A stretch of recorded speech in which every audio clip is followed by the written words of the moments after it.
이번 전남 섬마을 여교사 사건의 피의자 가운데 한 명이 9년 전 대전에서도 성폭행을 저지른 것으로 드러나서 충격을 주고 있는데요.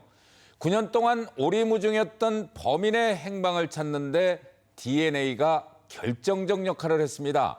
조명아 기자의 설명을 들어보시죠. 지난 2007년 1월 대전의 원룸 밀집 지역. 20대 여성이 혼자 사는 집에 괴한이 초인종을 누르고 침입해 여성을 성폭행하고 달아났습니다. 이 사건은 증거 부족으로 9년 넘게 미제로 남았습니다. 그런데 섬마을 여교사 성폭행 사건의 피의자 가운데 한 명인 38살 김모 씨가 9년 전 대전 20대 여성 성폭행 사건의 범인인 것으로 드러났습니다. 여교사를 성폭행하며 남긴 DNA가 결정적 단서였습니다.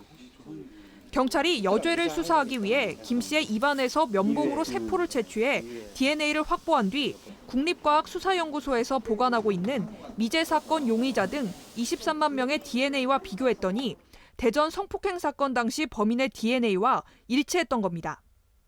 99.99%의 정확도를 가진 DNA 대조 작업은 첨단 장비를 통해 자동으로 이루어지기 때문에 김 씨의 추가 범죄를 밝혀내는 데는 채 하루도 걸리지 않았습니다. 범죄 현장에서 그때 했던 증거 자료를 우리가 기존에 보관을 하고 있었고요. 그리고 이번에 성범죄 피의자의 유전자 정보를 확인해 보니 그때 범죄 현장에 있던 유전자 정보와 일치하는 걸로 확인이 된 거죠.